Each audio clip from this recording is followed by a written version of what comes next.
ಅದು ಪೂರ ಇದನ್ನ ಇಟ್ಬಿಟ್ಟಿದ್ವಿ.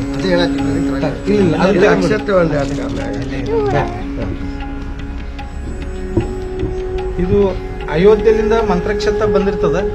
ಈ ಮಂತ್ರಕ್ಷತನ ಯಾವ ರೀತಿ ಪೂಜೆ ಮಾಡಬೇಕು ಅಂತಂತಂದ್ರೆ, ಈ ಮಂತ್ರಕ್ಷಣ ಜಗಲಿ ಮೇಲೆ, ನಮ್ಮ ಮನೆಯಲ್ಲಿ ಹಿಂದೂ ಮನೆಗಳಲ್ಲಿ ಜಗಲಿ ಇರ್ತದ, ಆ ಜಗಲಿ ಮೇಲೆ ಈ ಫೋಟೋ ಮತ್ತು ಕರ್ಪತ್ರ ಮತ್ತು ಮಂತ್ರಕ್ಷತನ ಜಗಲಿ ಮೇಲೆ ಇಟ್ಟು ಪೂಜೆ ಮಾಡಬೇಕು. ಪೂಜೆ 22ನೇ ತಾರೀಕಿನವರೆಗೂ ಪೂಜೆ ಮಾಡಬೇಕು. ಅವತ್ತು 12 ಗಂಟೆ 8 ನಿಮಿಷಕ್ಕೆ ಅಲ್ಲಿ ಪ್ರಾಣ ಪ್ರತಿಷ್ಠಾಪನೆ ಆಗ್ತದ. ಅವತ್ತು ಪ್ರಾಣ ಪ್ರತಿಷ್ಠಾಪನೆ ಆದ ತಕ್ಷಣ ಈ ಮಂತ್ರಕ್ಷತನ ಎಲ್ಲರೂ ತಲೆ ಮೇಲೆ ಮತ್ತು ಅಕ್ಷತನ ಹಾಕೋಬೇಕು. ಯಾಕಂತಂದ್ರೆ ಪ್ರತಿಯೊಬ್ಬರು ಅಯೋಧ್ಯಕ್ಕೆ ಹೋಗಿ ಮಂತ್ರಕ್ಷನ ಇದನ್ನ ಮಾಡ್ಲಿಕ್ಕೆ, ಪೂಜೆ ಮಾಡ್ಲಿಕ್ಕೆ ಆಗೋದಿಲ್ಲ ಅಂತೇಳಿ ಅಲ್ಲಿಂದ ಸಾಧು ಸಂತರ ನಮಗೆ ಇಲ್ಲಿವರೆಗೂ ನಮ್ಮ ಮನೆಯವರೆಗೂ ಮುಟ್ಲಿ ಅಂತೇಳಿ ಹಿಂದೂ ಸಮಾಜದ ಮನೆಗೂ ರಾಮನ ಮಂತ್ರಕ್ಷದ ಮುಟ್ಲಿ ಅಂತೇಳಿ ಅವ್ರು ಕೊಟ್ಟರ. ಆ ಕಾರಣದಿಂದ ನಾವು ಮನೆಗೆ ಹೋಗಿ ತಲುಪಿಸ್ತಾ ಇದ್ವಿ. ಹಿಂದೂಗಳು ಮನೆಯಲ್ಲಿ ಇದನ್ನ ಯಾವ ರೀತಿ ಸ್ವೀಕರಿಸಬಹುದು ಅಂತಂದ್ರೆ, ನಾವು ಪ್ರಸಾದವನ್ನು ಸಹ ಕೂಡ ಮಾಡಿ ಸ್ವೀಕರಿಸಬಹುದು. ಅವತ್ತು 5 ದೀಪವನ್ನ ಹಚ್ಚಬೇಕು ಮನೆಯಲ್ಲಿ. ಮತ್ತು ಒಂದು 2ನೇ ದೀಪಾವಳಿ ತರ ನಾವು ಮನೆಯನ್ನ ಪೂರ್ತಿ ಸ್ವಚ್ಛ ಮಾಡಿ ಅಲಂಕಾರವನ್ನ ಮಾಡಿ ಇದನ್ನ ಮಂತ್ರಕ್ಷತನ ಅತಿ ವಿಭಜನೆಯಿಂದ ಈ ಕಾರ್ಯಕ್ರಮ ಮಾಡಬಹುದು ಅಂತ ಹೇಳಿ ಈ ರಾಮ ಮಂದಿರ ಉದ್ಘಾಟನದ ನಿಯಮಿತವಾಗಿ ಈ ಮಂತ್ರಕ್ಷತ ಬಂದಿದ್ದನ್ನ ಎಲ್ಲಾ ಹಿಂದೂಗಳು ಈ ರೀತಿ ಪಾಲನೆಯನ್ನ ಮಾಡ್ಬೇಕಂತ ಹೇಳಿ ಒಂದು ಹಿಂದೂ ಬಾಂಧವರಲ್ಲಿ ನಾವು ಕೇಳ್ಕೊಂಡ್ವಿ. ಜೈ ಶ್ರೀರಾಮ್, ಜೈ ಶ್ರೀರಾಮ್, ಜೈ ಶ್ರೀರಾಮ್, ಜೈ ಜೈ ಶ್ರೀರಾಮ್.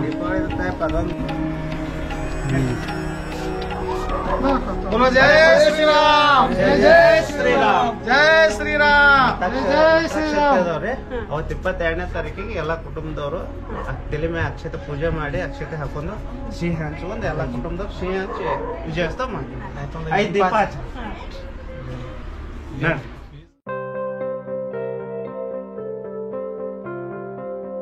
ಶ್ರೀರಾಮ್, ಜೈ ಶ್ರೀರಾಮ್, ಜೈ ಶ್ರೀರಾಮ್, ಜೈ ಶ್ರೀರಾಮ್. बोलो अयोध्यापति प्रभु श्री रामचंद्र की जय. जय श्री राम, जय जय श्री राम, जय श्री राम, जय जय श्री राम. अयोध्यापति श्री रामचंद्र की जय. अयोध्यापति प्रभु श्री रामचंद्र की जय. ಜೈ ಶ್ರೀರಾಮ್, जय जय श्री राम, जय जय श्री राम. ಜೈ ಶ್ರೀರಾಮ್. जय सीताराम. ಇದು ತೊಗೊಂಡ್ಬರ್ರಿ, ತಾಟ್ ತೊಗೊಂಡ್ಬರ್ರಿ.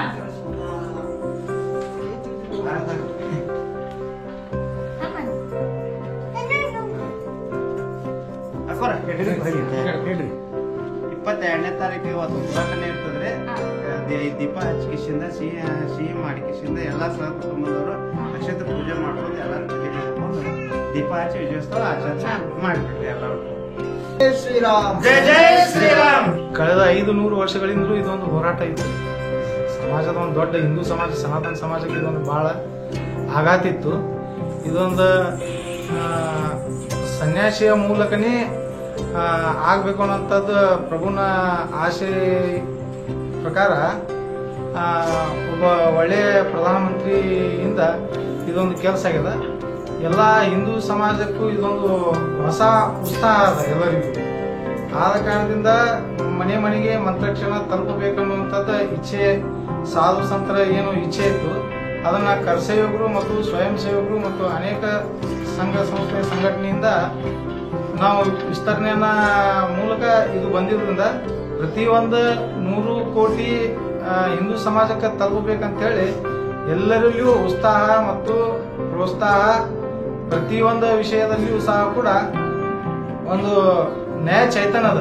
ಆದ ಕಾರಣದಿಂದ ಇದನ್ನ ಮಂತ್ರಕ್ಷತ ಬಂದಿದಂತ ತಕ್ಷಣನೇ ಮನಿಗೂ ಸಹ ಕೂಡ ನಮಗೆ ಯಾವ ರೀತಿ ಅಂತಂತ ಒಂದು ನಮ್ಮ ಭಾವ ಅಥವಾ ಸಂಬಂಧಿಕರು ಯಾರೋ ಬಂದಾರ ಅನ್ನೋ ರೀತಿಯಿಂದ ನಮ್ಮನ್ನ ಒಳ ಮಾಡ್ಕೊಂಡು ಪ್ರವೇಶ ಮಾಡ್ಕೊಂಡು ನಮ್ಮ ಸ್ವಾಗತಿಸುವ ಮೂಲಕ ನಮಗೆ ಮಂತ್ರಕ್ಷ ಕೊಡಕ್ ಬಂದವ್ರಿಗೆ ಬೀಗ್ರಿ ಬಿಚ್ಚಿರಿ ನೋಡ್ತಾರೋ ಇಲ್ಲ ಗೊತ್ತಿಲ್ಲ, ಮಂತ್ರಕ್ಷ ಕೊಡೋರಿಗೆ ಅಷ್ಟು ಗೌರವದಿಂದ ನೋಡ್ತಾರ ಅನ್ನುವಂಥದ್ದೇ ಒಂದು ದೊಡ್ಡ ಸೂಚನೆ. ಅದೊಂದು ನಮಗೆ ಬಹಳ ದೊಡ್ಡ ಅನುಭವ.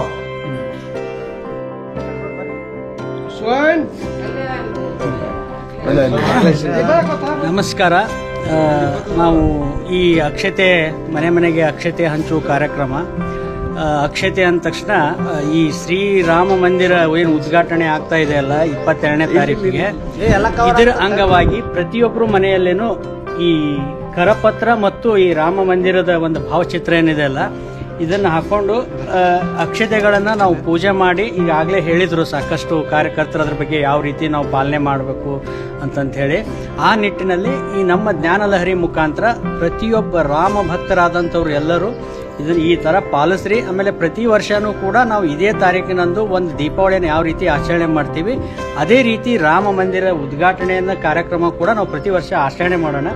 ಎಲ್ಲರ ಜೀವನದಲ್ಲಿ ಒಂದು ಒಳ್ಳೆ ಅಭಿವೃದ್ಧಿ ಆಗಲಿ, ಈ ರಾಮ ಮಂದಿರದಿಂದ ರಾಮನ ದೇಶ ಆಗಲಿ ನಮ್ಮದು ಅಂತ ಹೇಳ್ತಾ, ರಾಮ ರಾಜ್ಯವಾಗಲಿ ಅಂತಂತ ಹೇಳ್ತಾ ಎಲ್ಲರೂ ಜ್ಞಾನಲಹರಿಯನ್ನು ಸಬ್ಸ್ಕ್ರೈಬ್ ಮಾಡಿರಿ, ಲೈಕ್ ಮಾಡಿರಿ, ಶೇರ್ ಮಾಡಿರಿ. ಮತ್ತು ಇದೇ ರೀತಿ ಕೃಷಿಗೆ ಸಂಬಂಧಪಟ್ಟಿದ್ದ ಅಥವಾ ಆಧ್ಯಾತ್ಮಿಕ ಮತ್ತು ಯೋಗ ಈ ಎಲ್ಲ ರೀತಿ ಕಾರ್ಯಕ್ರಮಗಳು ನಮ್ಮ ಜ್ಞಾನಲಹರಿಯಲ್ಲಿ ಬರ್ತಾ ಇದ್ದಾವೆ. ಅದನ್ನು ನೀವು ನೋಡ್ರಿ, ಅದ್ರ ಸದುಪಯೋಗ ಪಡಿಸ್ಕೊಳ್ಳಿ ಅಂತಂತ ಹೇಳ್ತಾ ನನ್ನ 2 ಮಾತು ಮುಗಿಸ್ತೀನಿ. ಜೈ ಶ್ರೀರಾಮ್, ಜೈ ಜೈ ಶ್ರೀರಾಮ್.